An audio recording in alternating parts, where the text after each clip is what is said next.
Welcome to the District 32 D32 podcast, and this time it's a real privilege to have Jeremy Hills with us, who's a mindset leadership coach and also does a lot of sales training as well, because anyone who's done sales understands that it all fits in with that and how things are going to work. So my name's Kingsley, I'm the host here.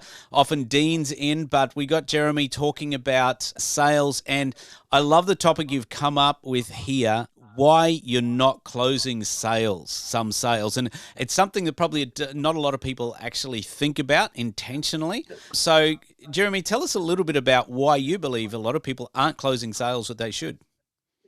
Yeah, I think a lot of people are not closing sales because they don't actually have the connection with their prospects. They're not building trust and connection, an emotional connection before they start. And often, usually when we just start to sell before we even got to know the person, we're losing the customer because we don't have trust yet. And we haven't actually found out enough about them for us to be able to influence them and for them to actually trust us enough to actually share what's really going on for them. And a lot of times Jeremy, the customer wants to feel emotionally safe. Yeah. So now that I want to ask you a question on that. So you said a lot of people are trying to sell them before they've got the trust. Explain what you mean by that. Well, sometimes the customer will come with very a logical explanation of why they want a product or a service. They say, oh, I'm going to a financial planner because I want more money, or I'm going to buy an aircon because I want to be cool, or I'm buying a house because I need shelter. They're very rational kind of logical things. And if you just go and say, okay, you want a house for shelter, here's a house, most of the time that won't close the sale because you haven't actually got to know the person, because people buy people, they're not buying the product or the service. And we've all probably had the experience, we've walked out on a bad salesperson and we've sometimes gone to a salesperson that sometimes even charges more because we trust the person and we actually believe they're going to deliver on their product or service that they say they're offering us. That's a massive point. Yeah. Yeah, absolutely. And people are buying people, not products. And sometimes in business, we always think that if I just lower the price of my goods or services, I'm going to get the sale. But sometimes lowering your prices will actually get the customer to think there's something wrong with you or your services. It actually does not actually have a positive outcome. You're actually going to close the sale and often be able to charge more for your products and services when you have trust.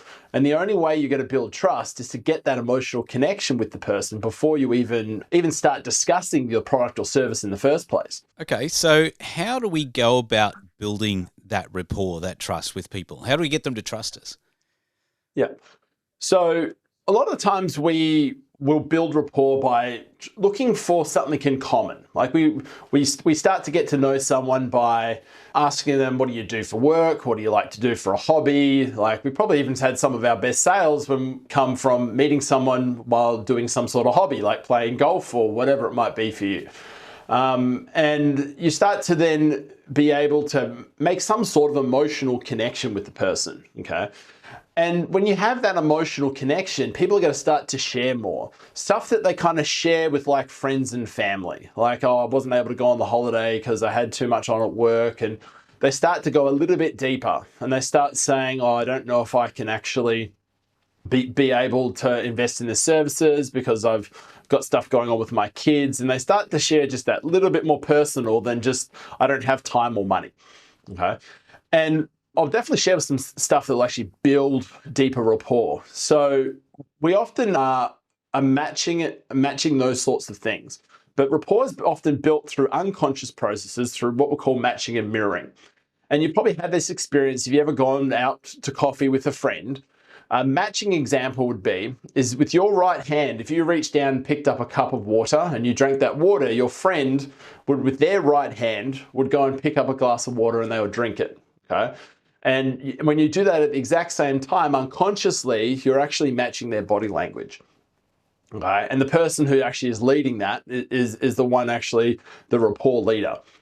And if they're mirroring, it's like you pick up with your right hand and they pick up with their left hand. And we can actually match and mirror all these unconscious things that people are doing. Same as tone of voice too. Like if someone's speaking very loudly, you can actually match their tone. Okay. If someone's speaking very softly, you can match their tone. If they often have other body language that they're just demonstrating, you can match that as well. But physiology is like 55% of our communication. So if we pay attention to what they're doing with their body, we can actually match that on an unconscious level.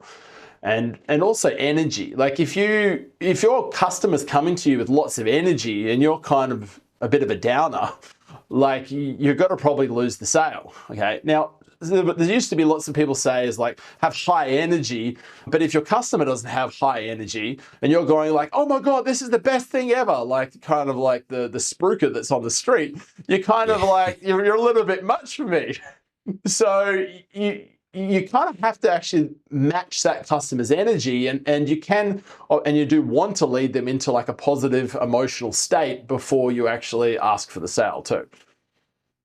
Yeah, so what you're saying is you're learning about that person, finding out who they are, their personality wise, a lot about them really, and even a lot of personal things, and trying to, I guess, blend in with that who they are and mirror them so that they, I guess, are accepting you more.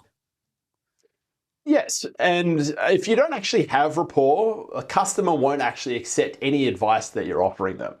And I like to give an example is like, if like maybe you have a coworker or someone that you work with you don't like very much, and they give you advice without rapport, and you usually just reject it and you don't take that advice. However, if it's your best friend that gives you the exact same advice, if you have rapport and that connection, you take the advice.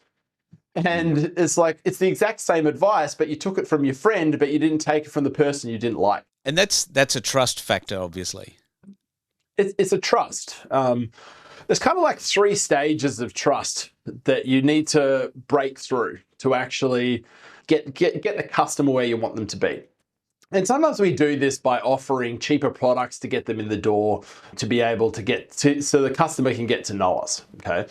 So like the first stage is like, say you've got a product or a service, and when you're actually having that conversation with someone, they say, I want this house, this aircon, this job done on my kitchen because I just don't like my kitchen, or I just don't like my house. Yeah. And you just find out enough about them. They just say the surface thing, I want this. And then you say, okay, here's the product or the service. Okay. And then the first thing they say is, well, I don't have money or I don't have time. Okay. And they often just say that because you haven't learned anything about them on an emotional level, and you're just selling to their logical mind. But then if you say, well, how come you want a house? Well, I want a house because I want to be able to be close to the school where my children grow up. I want to make sure they have a backyard so they can play. And you find out like more of the stuff that's going on for them emotionally, like what's the emotions that are driving it.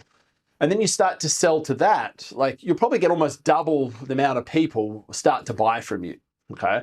Because you actually have learnt about what's going on for them emotionally. And then the next stage is they still might throw up objections, but sometimes those objections are often unconscious. And the reason why they're not buying that product or the service isn't because of time or money. They're not buying that because they feel like they might not succeed, or they might be making a bad financial decision, and they're wondering what their family or friends will think of them if they make that bad financial decision.